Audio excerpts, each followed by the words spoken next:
huge number. It's a little over 2.4 million square feet of turf, and the annual savings is going to be way over 145 million gallons a year. COVID-19 may have sidelined the high school football season here in the Valley, but empty stadiums gave the Clark County School District the opportunity to even the playing field. CCSD, the fifth largest school district in the country, is replacing natural grass with artificial turf at 29 area high school football fields. A handful of schools that already had artificial turf are also getting much-needed upgrades. So we had 5 fields that were already artificial turf. That turf had reached its end of life, so we were looking at replacing those fields. In addition, we had some safety concerns at schools. We made the decision as a district that we should bring all fields to current standard and make sure that all students had the same playing surface. We're being very aggressive here at the school district, and we plan on having all fields replaced before March of 2021.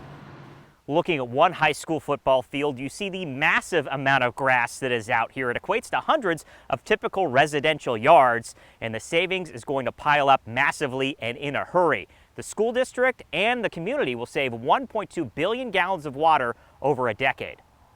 The school district received tax funding to kickstart the project. It also received a cash rebate through the SNWA's Water Smart Landscapes program. So Patrick, tell us how much savings the school district will get through our rebate program. Well, this is a new program that we just started last year, and it's our sports turf program. So you can convert any kind of turf to a sports surface, and they'll get $3.30 a square foot. So the total the school district's looking at is a little over $7.4 million. The rebate is a drop in the bucket when you compare it to the long-term water savings for CCSD. So your water bill, I'm sure it's a pretty hefty charge for you guys each month. How much do you anticipate on saving through this conversion?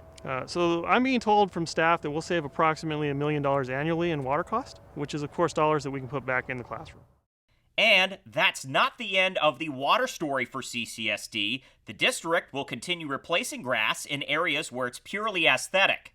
This is turf that's in landscape islands and parking lots. It takes a lot of maintenance on CCSD's side, and it wastes water. So we're looking at converting nearly 2 million square feet of turf in those areas over the next 12 to 18 months.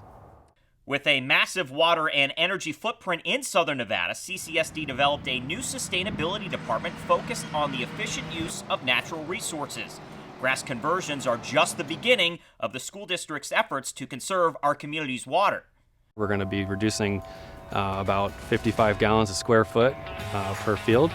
And as we look to roll out water conservation across the district, we'll be focusing on non-play grass, fixtures, cooling towers, and other areas where we consume water that doesn't go back to Lake Mead. So, while competition is stalled, conservation isn't. The final score will show Las Vegas winning big.